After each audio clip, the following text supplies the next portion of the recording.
Hey, I'm Jason Fitzgerald, and you're watching the 10th edition of Q&A with Coach, and I'm really excited because we are live at the Boston Marathon right on Boylston Street, and I have a couple runners here who have their questions for Q&A with Coach.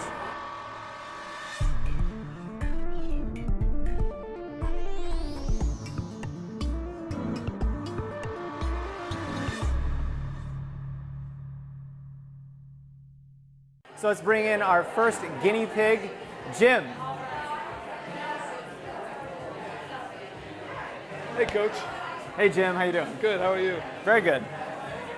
So Jim, what's your question? Yeah, so I'm coming off a really strong cycling season, and I'm wondering what's the best way to transition into running and how to make a good riding season out of that.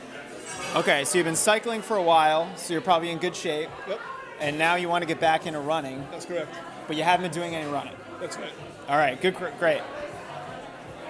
That's a good question because right now your fitness is probably really high, your aerobic fitness, but what's probably not very high is your mechanical or structural fitness. Okay. So for anyone going into this kind of training strategy, I think what's really important to remember is that while running may feel very easy right now, it's also going to be very risky from an injury perspective because you haven't been subjecting yourself to the impact forces of running day in and day out. You know, you're not putting in 30, 40, 50 miles a week or whatever you happen to be doing, but you've been cycling, so your aerobic fitness is high. So one of the best ways to make that transition is to front load your training with a lot of strength exercises. This is going to take a lot of the stress off of your connective tissues, your muscles, and it's going to make that transition a lot easier for you. The other thing that I would really encourage you to do is be really conservative with your paces. So go really easy on your easy runs. Don't try to do hard workouts right off the bat. You know, have a 4 to 8 week series of workouts where you're not going into really difficult stuff right off the bat. You know, you want to make sure that it's easy. You want to make sure that even your difficult workouts aren't that difficult. And so once you're doing a lot of, we're live everyone. Once you're doing a lot of strength work, you're running easy for a lot of time, you're gradually building your mileage. Maybe you're building your mileage at a more conservative level, maybe only about 5% per week. Then you can transition to more difficult workouts after about 8 weeks or so. But the good news is that if you have been cycling a lot, your aerobic fitness is high, it's going to make running fast easier as long as you can stay healthy. So staying healthy is probably the #1 thing that we have to worry about at that time. Cool. Thanks, Coach. All right. Thanks, man. All right, question number 2. Who's doing question number 2? All right. Hey, we have Don here. What's your question? Well, my question is, so I'm here at Boston. I've been training specifically for Boston, doing a lot of road running and that sort of thing. But now I'm going to be transitioning after Monday to do a lot of hill kind of races and runs and so forth. So I've done some hill work to prepare for the hills of Boston, but nothing as intensive as what I'm going to do. So what can I really do? What kind of workouts would work to really strengthen me, get me really strong on the uphills and downhills? Yeah, great question. So 2 workouts come to mind specifically. First and foremost, as you transition to more and more hill-specific type of racing, you want to make sure that your training becomes more and more hill-specific as well. And I think everyone knows that you could go do hill repetitions where, say you're doing 1 to 2 minute repetitions up a hill, jog down recovery. I think that's great. However, I think that's more applicable to the peaking or very race-specific phase of your training. So maybe you're doing that 4 to 6 weeks out from your race. So that kind of comes in like the right before your taper period. So if you're not in that period, if you're kind of just in the base phase, if you're even like months and months out from your race, I think one of the best ways that you could do you want to come by? Nope, we're doing live video. This is what happens. Oh my God, I'm so sorry. I love it. Real life. Yeah, this is real life. The other thing that you could do further out from your race is just run more hills during training. And this is nothing specific, nothing regimented. One of my favorite things to do is what I would call a roller coaster run. So you would go out and you would find the hilliest course imaginable, but you would just do it at an easy pace. So you would slow down a little bit on the uphills, maybe speed up a little bit on the downhills, and you would just try to always be running a little bit uphill, a little bit downhill, and just kind of go up and down like a roller coaster would. And this is something that you can do very early. You can do this almost any time during the training period.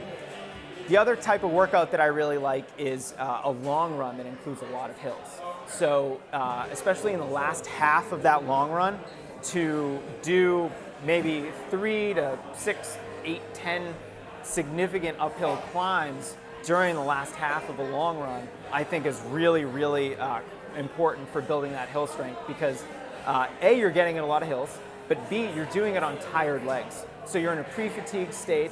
You're going to be running hills, late in the long run when you're already tired. So you're going to be building a lot more fitness, and that is one of the best ways that you can prepare for the hills, especially if you're getting ready for longer races.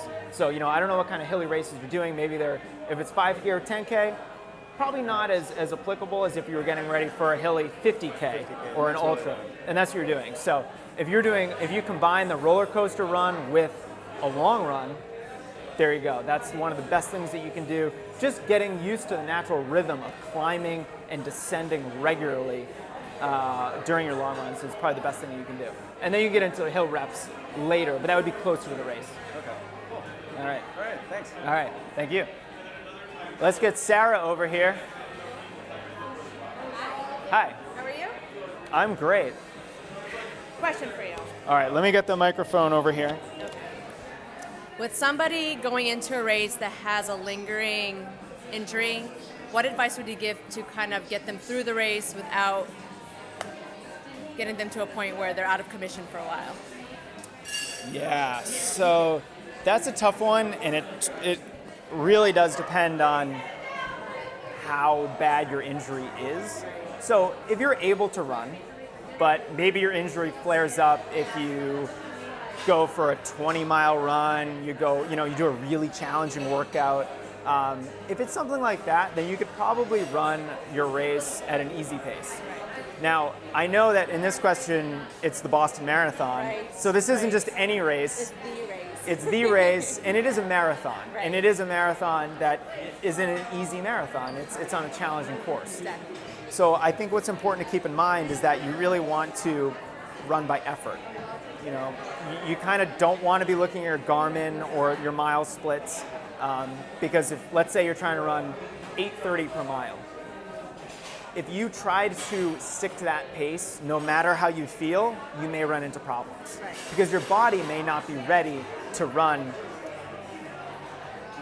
Just ask if you could scooch to this table so I could send Yep. this to thing. Yep. And we're live. We're live. This is what happens. Come on by, everyone. And just raise. So, and we're just going to keep filming. Let's do it. So by running by effort is going to make sure that you're running faster, okay, that's relative, faster when you're able to, but slower when you need to. Okay. And I think that is the most critical thing to keep in mind. With the Boston Marathon, depending on your injury, and I happen to know that it's more of an ITB-focused injury, you may want to walk the downhills. And especially the really steep downhills, right after Heartbreak Hill, it gets very steep. You may want to walk that. I think the uphills, you're going to be able to run that just fine. ITBS or IT band syndrome doesn't really get exacerbated by uphill running. It gets really exacerbated by downhill running. So you want to be really careful about that. If someone is getting ready for a shorter race, 10K, 5K, I think the best thing to do is start conservatively, start running by effort or by feel, and just judge how you're feeling. If you're running a 5K and you get to the 1 mile mark and you're feeling all right, maybe you pick it up and you start running tempo pace. And you can just see how you're feeling. But with a marathon, you almost have to be conservative the entire way. So you really need to make sure that you're not pushing yourself at mile 2 at mile Right. 10 or even at mile 18.